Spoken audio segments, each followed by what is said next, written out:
ಜಾಣತನದ ನಾಟಕವನ್ನು ಹೇಗೆ ಮಾಡೋದು, ಜಾಣತನದ ನಾಟಕದಲ್ಲಿ ನಾವು ಹೇಗೆ ಜಾಣರಾಗಿ ಪಾತ್ರ ಮಾಡೋದು ಅಂತ ಬಹಳ ಚೆನ್ನಾಗಿ ಹೇಳಿದ್ದಾರೆ. 2 ಅಂಶಗಳಿದೆ. ಒಂದು, ನಾನು ಅನ್ನೋದು ಒಂದು ಅಂಶ, ಜಗತ್ತು ಅನ್ನೋದು ಒಂದು ಅಂಶ. ನಾನು ಇತರರೆಲ್ಲ ಅಂದರೆ ನನ್ನನ್ನು ಬಿಟ್ಟು ಇನ್ನೆಲ್ಲನೂ ಒಂದು ಅಂಶ, ನಾನೊಂದು ಅಂಶ. ಯಾವಾಗ ನಾನು ಅನ್ನೋದು ಹಾಗೇ ಹೋಗಿ ನೀನು ಅಥವಾ ಸಕಲವೂ ಆಗತ್ತೋ, ಸರ್ವದಲ್ಲಿ ಐಕ್ಯವಾಗತ್ತೋ, ಇದೇ ನಮ್ಮ ಧ್ಯಾನ. ಆದರೆ ಐಕ್ಯವಾಗೋದೇ ನನ್ನ ಉದ್ದೇಶ. ನಾನು ಎಲ್ಲದರಲ್ಲೂ ಸೇರ್ಕೊಳ್ಬೇಕು ಅನ್ನೋದೇ ನನ್ನ ಗುರಿ. ಆದರೆ ಈ ಒಂದು ನನ್ನನ್ನೂ ನೋಡಿಕೊಂಡು, ಜಗತ್ತನ್ನೂ ನೋಡಿಕೊಂಡು, ಎರಡನ್ನೂ ತಿಳ್ಕೊಂಡು, ಎರಡನ್ನೂ ಒಂದೇ ಉಭಯವನ್ನೂ ಪಾಲಿಸ್ತಾ, ಎರಡನ್ನೂ ಪಾಲಿಸ್ತಾ ಜೀವನ ಮಾಡೋದೇನೆ ನಿಜವಾದ ಚಮತ್ಕಾರ. ಇದೇ ಜಾಣತನ, ಇನ್ನೇನೂ ಬೇಕಿಲ್ಲ. ಇದೇ ವಿವೇಕ. ಒಂದಂಶವು ಈ ಥರ ಜಗದೊಂದಂಶ, ನನ್ನನ್ನು ಬಿಟ್ಟು ಇನ್ನು ಜಗತ್ತು ಒಂದು ಅಂಶ. ನಾನು ನೀನುಗಳ ಅಳಿಸಿದ ಸರ್ವೈಕ್ಯ ಒಂದು, ಧ್ಯಾನಿಸುತ್ತ ಐಕ್ಯವನು, ಪಾಲಿಸುವುದು ಉಭಯವನು, ಜಾಣಿನ ನಾಟಕವೋ ಮಂಕುತಿಮ್ಮ. ನಮ್ಮ ಗುರಿ ಏನು? ನಮ್ಮ ಧ್ಯಾನ ಏನು? ನಮ್ಮ ಜೀವನದಲ್ಲಿ ನಾಟಕ ಯಾವುದಕ್ಕಿದೆ? ಉದ್ದೇಶ ಏನು? ನನ್ನನ್ನು ತಿಳ್ಕೊಂಡು, ಜಗತ್ತನ್ನು ತಿಳ್ಕೊಂಡು, ಈ ನಾನು ಅನ್ನೋದು ಹೋಗಿ ಜಗತ್ತಲ್ಲಿ ಸೇರ್ಕೊಳ್ಳೋದು. ಎರಡಕ್ಕೂ ಗಮನ ಕೊಡಬೇಕಲ್ವ? ಬರೀ ನಾನು ಮಾತ್ರ ಬೇರೆ ಅಲ್ಲ.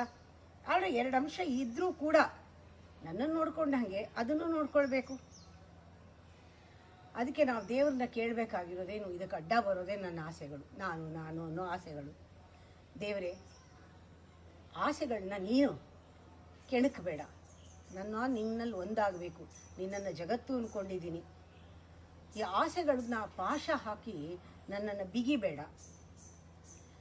ಇದು ನನಗೆ ಬಹಳ ಕಷ್ಟವಾದ ಪರೀಕ್ಷೆಗಳನ್ನು ಕೊಡುತ್ತೆ. ಆ ಕಷ್ಟವಾದ ಪರೀಕ್ಷೆಗಳಿಂದ ನೀನು ನನ್ನನ್ನು ಪರೀಕ್ಷೆ ತಗೋ ಅಂತ ಕರಿಬೇಡ. ಆ ಪರೀಕ್ಷೆಗಳ ಹತ್ರ ನನ್ನನ್ನು ಕರೀಲೇಬೇಡ. ಈ ಕಷ್ಟ ಬಂದಾಗ ನಾನು ಎಷ್ಟೋ ತಪ್ಪುಗಳು ಮಾಡಿಬಿಡ್ತೀನಿ, ಆಮೇಲೆ ಒದ್ದಾಡ್ತೀನಿ. ಆ ಬೇಸರ ಬೇಡ ನನಗೆ. ಬೇಸರದ ಆ ಪಾತಕಗಳ ಸ್ಮೃತಿಯೂ ಬೇಡ. ತಪ್ಪು ಮಾಡ್ತೀನಿ, ಆಮೇಲೆ ಜ್ಞಾಪಿಸ್ಕೊಂಡು ವ್ಯಥೆ ಪಡ್ಕೊಳ್ತೀನಿ. ಹೀಗೆ ಮಾಡಿಬಿಟ್ನಲ್ಲ, ಬೈದ್ಬಿಟ್ನಲ್ಲ, ಮಾಡಿಬಿಟ್ನಲ್ಲ ಅಂತ. ಅದೂ ಬೇಡ. ಅದು ಚುಚ್ಚುತ್ತೆ ಅದು ಚುಚ್ಚಬೇಡ ನನ್ನನ್ನು ಅಂತ ಈಶ್ವರನ ಬೇಡ್ಕೋ. ಈಶ್ವರನನ್ನು ಬೇಡ್ತಾ ಇರು. ಇದೇ ನಿನ್ನ ಧ್ಯಾನ.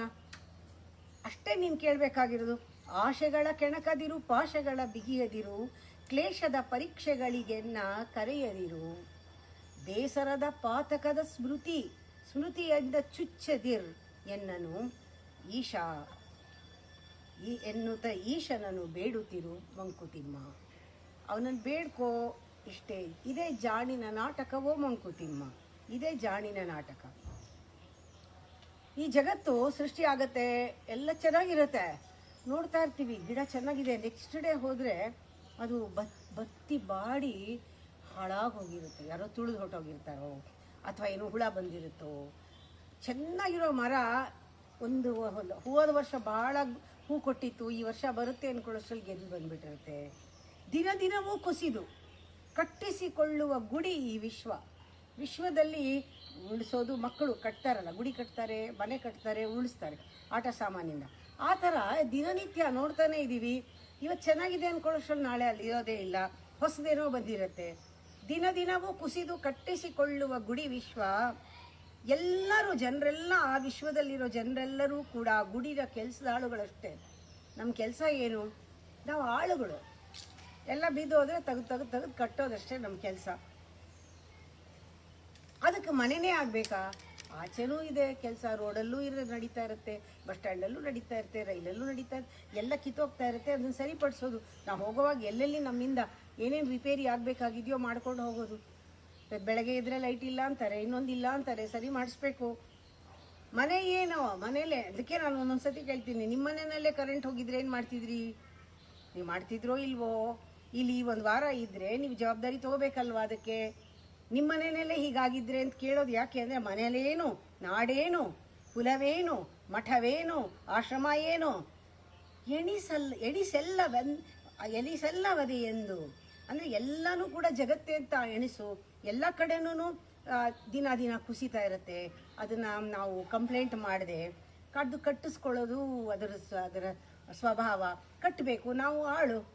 ದಿನ ದಿನವೂ ಕುಸಿದು ಕಟ್ಟಿಸಿಕೊಳ್ಳುವ ಗುಡಿ ವಿಶ್ವ. ಜನರೆಲ್ಲರ ಗುಡಿಯ ಕೆಲಸದ ಆಳುಗಳು. ಮನೆಯೇನು, ನಾಡೇನು, ಕುಲವೇನು, ಮಠವೇನು, ಎಣಿಸಲ್ಲವದೆ ಎಂದು ಎಣಿಸಲ್ಲ, ಎಲ್ಲ ಒಂದೇ ಅಂತ ಎಣಿಸು ಮಂಕುತಿಮ್ಮ. ಏನಾದರೂ ಮಾಡು,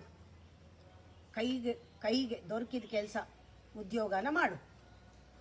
ಯಾವಾಗಲೂ ನಾನು ಇನ್ಫೀರಿಯಾರಿಟಿ ಕಾಂಪ್ಲೆಕ್ಸ್ ಬೇಡ. ಅಯ್ಯೋ ನಾನಿಷ್ಟೇ ಅಂತ ಹೇಳಬೇಡ ಬಾಯಿನಲ್ಲಿ. ನೀನು ಎಲ್ಲಿ ಒದಗಿ ಬರ್ತೀಯ, ನೀನು ದೇವರಿಗೆ ಪ್ರೀತಿಯಾದವನು. ಎಲ್ಲಿ ಯಾವ ಕೆಲಸ ಯಾವ ಟೈಮ್ನಲ್ಲಿ ಮಾಡಬೇಕು ಆಗ ಮಾಡಿದ್ರೆ ದೇವ್ರು ನಿನ್ನನ್ನು ನಿಜವಾಗ್ಲೂ ಒಲಿತಾನೆ. ದೇವ್ರು ಶಬಾಷ್ ಅಂದ್ಬಿಟ್ರೆ ಯಾರೂ ಅಕ್ಕಪಕ್ಕದ ಮನೆಯವರು ಶಬಾಷ್ ಅನ್ಬೇಕಾಗಿಲ್ಲ. ಏನಾನು ಮಾಡು, ಕೈಗೆ ದೊರೆತ ಉದ್ಯೋಗ ಅಂದರೆ ಉದ್ಯೋಗವನ್ನು ಮಾಡು. ನಾನೇನು ಹುಲ್ಕಡ್ಡಿಯನ್ನು ನುಡಿಬೇಡ, ಹೀನ ಪಟ್ಕೊಳ್ಬೇಡ. ಹೀನ ಯಾವುದೂ ಅಲ್ಲ. ಚಿಕ್ಕ ಕೆಲಸ ದೊಡ್ಡ ಕೆಲಸ ಅಂತ ಇಲ್ಲ, ಅದನ್ನು ನೀನು ಮಾಡ್ಕೊಂಡಿರೋದು. ಯಾವ ಕೆಲಸ ಮಾಡಿದ್ರು ದೇವ್ರ ಕೆಲಸನೇನೆ. ಗುಡಿನಲ್ಲಿ ಯಾವ ಕೆಲಸ ಮಾಡಿದ್ರು, ಇದೊಂದು ಜಗತ್ತೇ ಒಂದು ಗುಡಿ, ಅದರಲ್ಲಿ ಯಾವ ಕೆಲಸ ಮಾಡಿದ್ರು ಅದು ಒಳ್ಳೆಯದೇನೆ. ನೀನೊಂದು ಅಲ್ಲಿ ಕೆಲಸದಾಳಷ್ಟೇನೆ. ಹೀನ ಮಾಡುವುದಿಲ್ಲ ಜಗದ ಗುಡಿಯ ಊಳಿಗದಿ. ಜಗತ್ತು ಒಂದು ಗುಡಿ ಆದರೆ ಅದರ ಊಳಿಗದಲ್ಲಿ ಯಾವ ಕೆಲಸನೂ ಕಿರಿಮೆದಿಲ್ಲ, ಕೀಳಿಂದಿಲ್ಲ, ಯಾವುದೂ ಹೀನ ಅಲ್ಲ. ಹಾಗಿದ್ರೆ ಈ ತಾಣ ನಿನಗಿಹುದಲ್ಲಿ, ಈ ಒಂದು ಜಗತ್ತಿನ ಗುಡಿಯಲ್ಲಿ ನಿನಗೆ ಜಾಗ ಯಾವಾಗ? ನೀನು ಜಾಗ ಗಿಟ್ಟಿಸ್ಕೊಳ್ಳೋದು ಯಾವಾಗ? ನೀನು ಊಳಿಗದಲ್ಲಿ ಇದೆಯಾ? ಏನು ಕೆಲಸ ಆದರೂ ಮಾಡು. ಬಿದ್ದಿದೆ ಕಟ್ಟಬೇಕು, ಏನು ಮಾಡಬೇಕು ಅದನ್ನು ಮಾಡಬೇಕು. ಏನಾನು ಮಾಡು, ಕೈಗೆ ದೊರೆತು ಉದ್ಯೋಗವ. ನಾನೇನು ಹುಲ್ಲು ಕಡ್ಡಿ ಎಂಬ ನುಡಿ ಬೇಡ, ಹೀನಮ ಯಾವುದೂ ಇಲ್ಲ. ಜಗದ ಗುಡಿಯೊಳ ಊಳಗದಿ, ತಾಣ ನಿನಗಿಲ್ಲಿ ಇಹುದಿಲ್ಲಿ ಮಂಕುತಿಮ್ಮ. ತಾಣ ನಿನಗಿಹುದಲ್ಲಿ ಮಂಕುತಿಮ್ಮ. ಈ ಜಾಗದಲ್ಲಿ ನಿನಗೆ ಜಾಗ ಇದೆ. ಜಗತ್ತೇ ಬೀಳ್ತಾ ಇದೆ, ಯಾಕೆ ಒದ್ದಾಡ್ತೀಯ? ಯಾವುದೂ ಹಿಡ್ಕೊಳಕ್ಕೆ ಹೋಗ್ಬೇಡ. ಬೀಳ್ತಾ ಇರುತ್ತೆ, ಕಟ್ತಾ ಇರೋದಷ್ಟೇ. ನಾವು ಕಟ್ಟಕ್ಕೊಂದು ಆಳುಗಳು. ಹೇಗಿರಬೇಕು? ನೀನು ಕಷ್ಟ ಬಂದರೆ ಕಲ್ಲಾಗ್ಬಿಡು, ಆದರೆ ಬೇರೆಯವ್ರ ಕಷ್ಟಕ್ಕೆ ಕಲ್ಲಾಗಬೇಡ, ಕರ್ಗು. ದೀನರಿದ್ದರೆ, ದುಃಖ ಪಟ್ಟರೆ ಯಾರಾದ್ರೂ ಅವ್ರಿಗೆ ಸಕ್ಕರೆ ಥರ ಇರು, ಅವ್ರಿಗೆ ಸಕ್ಕರೆ ಥರ ಇರು. ನೀನು ಕಹಿ ಇದ್ರೆ ನುಂಗ್ಕೊಂಬಿಡು. ದೊಡ್ಡವ್ರ ಮುಂದೆ ಚಿಕ್ಕದಾಗಿರು. ಮನೆಯಲ್ಲಿ ಹೇಗಿರ್ಬೇಕಂದ್ರೆ, ಒಳ್ಳೆ ಪರಿಮಳ ಆದ ಹೂವು, ಮಲ್ಲಿಗೆ ಹೂವು ಮನೆಯಲ್ಲಿ ಒಂದು ಹಾರ ಹಾಕಿದ್ರೆ ದೇವ್ರ ಮನೆಯಲ್ಲಿ ಇಡೀ ಮನೆ ಸುವಾಸನೆ ಬರುತ್ತಲ್ಲ. ಆ ರೀತಿ ನೀನು ಮನೆ ಒಳಗೆ ಇಟ್ಟ ತಕ್ಷಣ ಎಲ್ಲರಿಗೂ ಒಂದು ಫ್ರಾಗ್ರೆನ್ಸ್ ಇರಬೇಕು. ನೀನಿದೆಯಾ, ನಿನ್ನ ಪ್ರೆಸೆನ್ಸ್ ಗೊತ್ತಾಗಬೇಕು. ಆ ರೀತಿ ನೀನು ಒಳಗೆ ಬಂದ ತಕ್ಷಣ ಎಲ್ಲರ ಮನಸ್ಸಲ್ಲೂ ಒಂದು ಉತ್ಸಾಹ ಚಿಮ್ಮಬೇಕು. ಆ ರೀತಿ ಇರು. ಹುಲ್ಲಾಗು ಬೆಟ್ಟದಡಿ ಮನೆಗೆ ಮಲ್ಲಿಗೆಯಾಗು, ಕಲ್ಲಾಗು ಕಷ್ಟಗಳ ಮಳೆಯ ವಿಧಿ ಸುರಿಯೇ. ಕಷ್ಟಗಳ ಮಳೆಯ ವಿಧಿ ಸುರಿಸೆ, ಬೆಲ್ಲ ಸಕ್ಕರೆಯಾಗು ದೀನ ದುರ್ಬಲರಿಂಗೆ, ಎಲ್ಲರೊಳಗೊಂದಾಗು ಮಂಕುತಿಮ್ಮ. ಹುಲ್ಲಾಗು ಬೆಟ್ಟದಡಿ. ಬೆಟ್ಟ ದೊಡ್ಡದು, ನೀ ಹುಲ್ಲು ಪರವಾಗಿಲ್ಲ, ದೊಡ್ಡವ್ರ ಮುಂದೆ ಆರಾಮ್. ಮನೆಗೆ ಮಲ್ಲಿಗೆಯಾಗು, ಮನೆಯಲ್ಲಿ ಮಲ್ಲಿಗೆ ಹೂವು. ಕಲ್ಲಾಗು ಕಷ್ಟಗಳ ಮಳೆಯ ವಿಧಿ ಸುರಿಯೇ. ಕಷ್ಟಗಳ ಮಳೆನ ವಿಧಿ ಸುರಿಸಿದ್ರು ಕೂಡ ನೀನು ಕಲ್ಲಾಗು, ಬೇರೆ ವಿಚಾರದಲ್ಲ. ನಿನಗೆ ನೀನು ಕಲ್ಲಾಗು, ನಿನ್ನ ಕಷ್ಟಕ್ಕೆ ನೀನು ಕಲ್ಲಾಗು, ಬೇರೆಯವ್ರಿಗೆ ಕರ್ಗು. ಬೆಲ್ಲ ಸಕ್ಕರೆಯಾಗು ದೀನ ದುರ್ಬಲರಿಂಗೆ. ದೀನರಿಗೆ ದುರ್ಬಲರಿಗೆ ಬೆಲ್ಲ ಸಕ್ಕರೆ ಥರ ಇರು.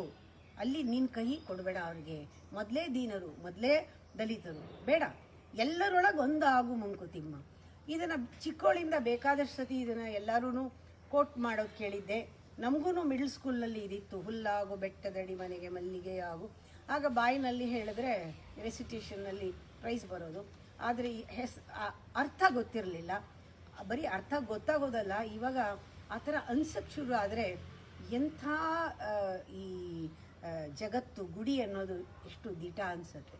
ನಾವೆಲ್ಲ ಬರೀ ಅಲ್ಲಿ ಆಳುಗಳಷ್ಟೇ, ಬೀಳ್ತಾ ಇರುತ್ತೆ, ಅದನ್ನು ಕಟ್ತಾ ಇರಬೇಕು. ಯಾವುದಾದ್ರೆ ಏನು ಬಿದ್ದಿದ್ದೆಲ್ಲ ಕಟ್ಟಬೇಕಷ್ಟೇ.